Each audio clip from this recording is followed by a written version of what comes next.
this? Niall, I just want to. Niall, my wife is home any minute, and I just want to tell the girlfriend to go, just in case she arrives.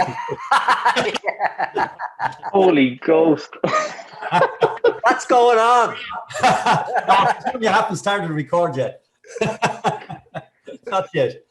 Okay, start recording now. Yeah. So I'm so swelled there.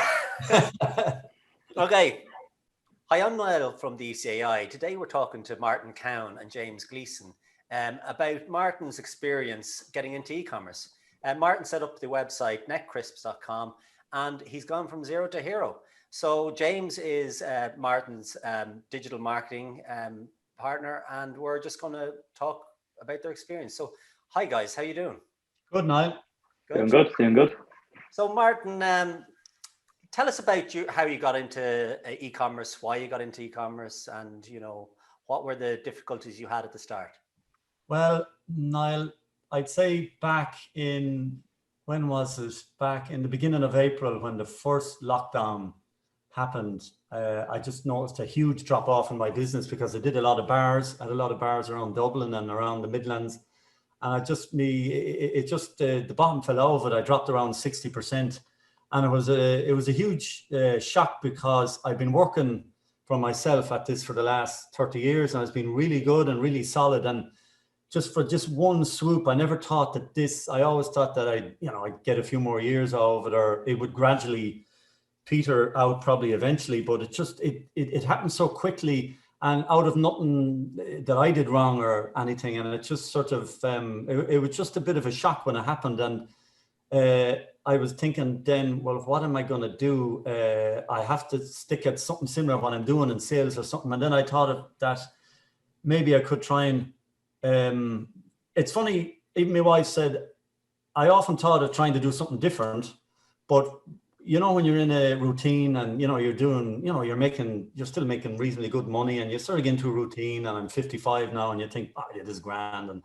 But sometimes you need something just to hit you and to shake you. So everything changes. And I could never think of doing this when I was doing what I was doing. And sometimes in life, it takes something traumatic to happen that puts on different mental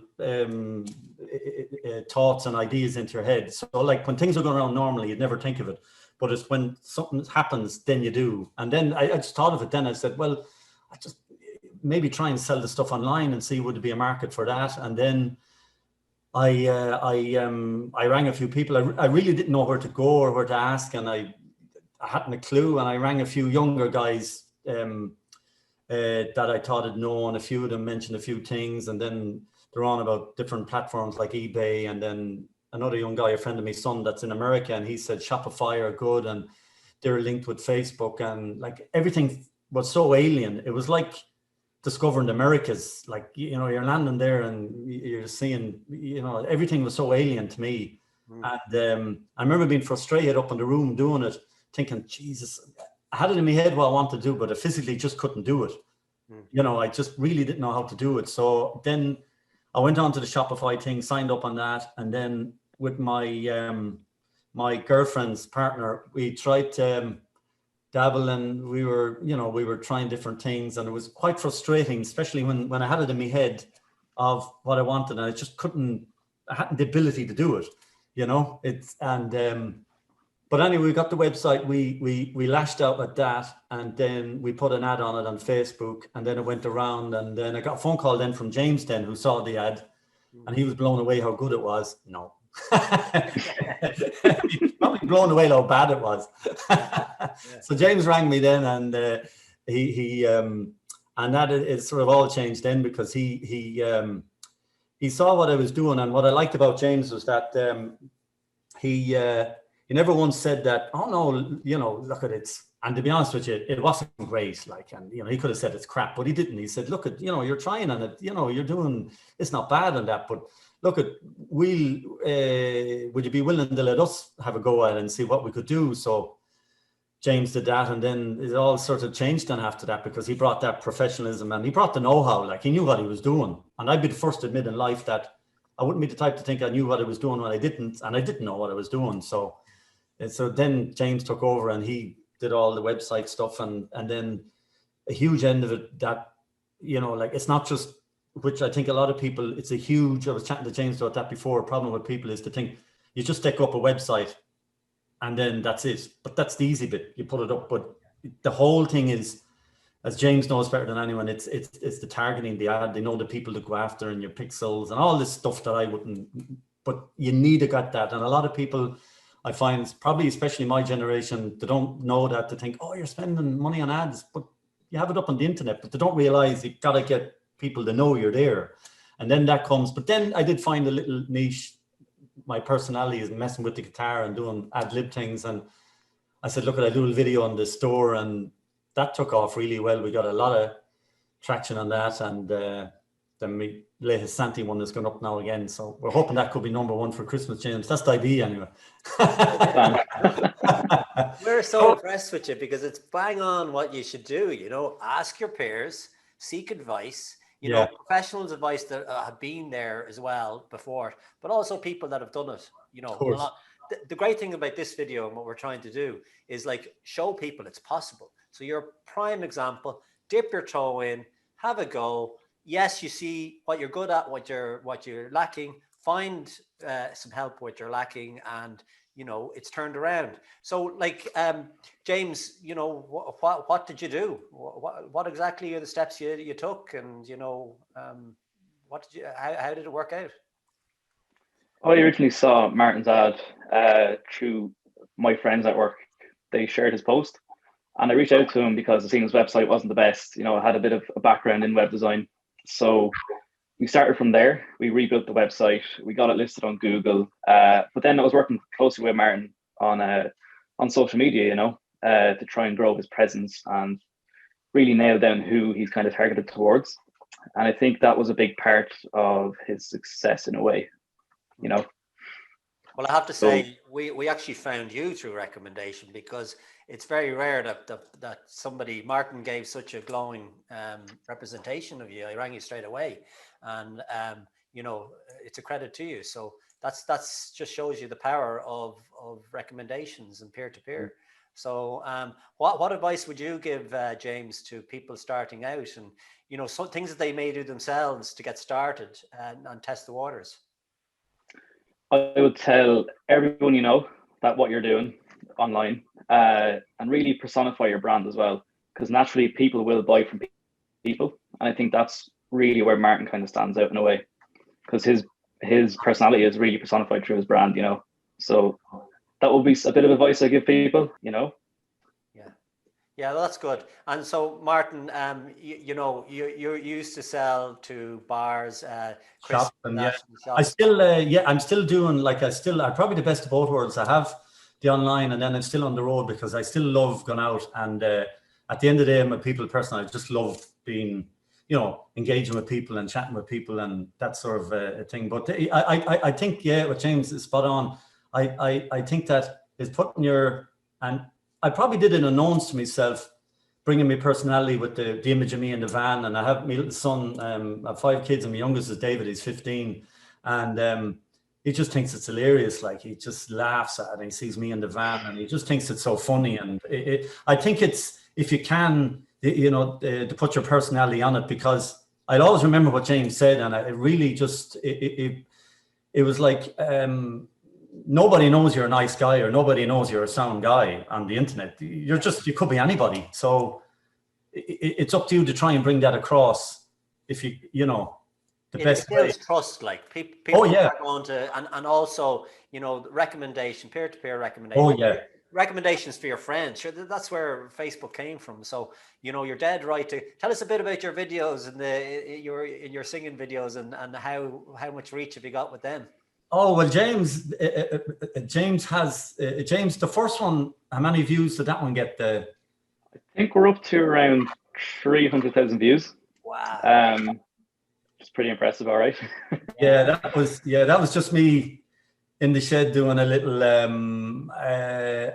like doing ad libs, like reading a room and just doing things. It's a little quirky thing I like, with simple chords on the guitar. And I just did this out in the store, and we stuck it up, and as James said, the percentage of it still getting an 8% true rate and all these sort of stats, which James knows. He said, no, don't take it down. I said, are you sure? Take it down. No. There's people still liking it and still, you know, so. But I think you don't have that guitar handy there, do you, Martin? Sorry? You don't have the guitar handy. I should have. No. Store. I was trying to get a lot of takes out in the shed and it was a bit dark. And then once the mind starts conscious, you start thinking, God, there could be a few people looking at this. But then I had to stop that because at the end of the day, it's all fun. The Facebook thing, it's all fun. You can't take it too serious, and you have to bring that across. You know, you can't. You know, you can see things that are trying too much, and it's, you know, you got to bring that fun element to it and that little bit of silliness, which I'm quite good at.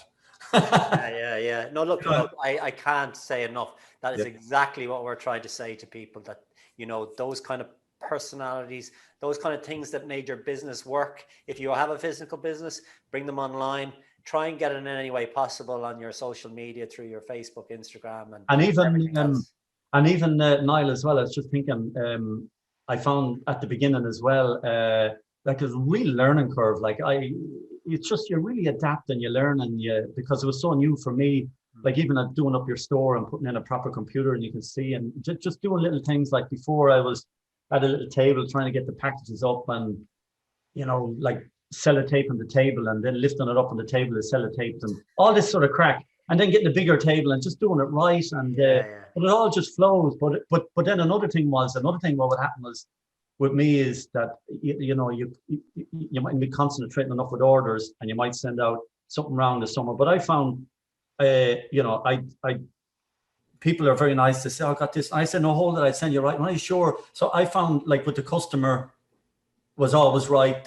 You know, if I said something wrong, I tell them to hold on that free. And that people really like that. You know, I said, no, don't send it back. I don't want it. Have it free, enjoy it. I'll send you another one. And we did that. And we got, I think we have 55-star reviews on Facebook, and we have 7 or 8 on Google. And so all the reviews are very good, because I just found, like, probably from being on the road, is that if you try to, you know, like to bring the honesty, like for me being on the road, that people, you know, they trust you, you're at so long, they let you into their store, they let you do the order, and trying to bring that online, which is so much difficult because people don't know you and they can't, you know, I always believe that, like with people, you get the, you know them quite instantly, you know, you sense it, but the internet is a different animal, and that's can be frustrating because you know, you're trying to get that across. But it's just that, like with the, like when we ship, James, how many orders now? We must have gone out over in total. Yeah, couple of thousand, yeah. Yeah, a couple of thousand gone out, and like that's I never thought it'd be that many. But then it's trying to get it's trying to get right too with your shipping rate. We started off with 25, and then we realized, you know, we're really making anything, and then like it's the learning curve, and then bringing that up a little bit higher, and you still have to try and make money at it as well. And then the ads can be, you know, it can look great in paper, you're really doing well, and then you get the Facebook ad or the Google bill at the end of the month, and it rips away from that. So, you know, it's. So you were kind of telling me, and James, maybe you could, how much invested in Facebook ads, and, you know, did you have issues with the surge that would come or things like that? James would be, I don't know what we. Like we spent around €5,000. Yeah. Okay. No, that's good. That's good for people to know. You know, that's over a 6-month period. What to expect? Yeah. Yeah, and the traffic driven from those ads has been phenomenal. Like, you know. Yeah, I know myself from DCAI, we're putting out, and you can even start with like €20 to €100, and you can see incredible. It's not that easy though. You know, your ads got to transfer into sales. So what kind of methods did you do to make that happen? Yeah. So originally the way I would work these ads is I would focus on getting traffic. And to get traffic, you need to have firstly a good looking ad, an ad that's going to stop someone scrolling, an ad that's going to make someone click. But then when they get to the website, they have to actually buy something. Then, you know, it's about optimizing the ad and then optimizing the website. That'll be kind of my strategy in a way. I would look at all the metrics, you know, what percentage of people are clicking onto the ad, and kind of go from there then. So you were looking at which ad worked, which ad didn't work, and then you can Which ad work? I do a lot of A/B split testing. Yeah, exactly. Yeah, that's really good advice. You know, see what's happening and working with one, and then you go further with that method, and it transfers. There probably seems to be a lot of stuff out there, a lot of people doing the same sort of thing.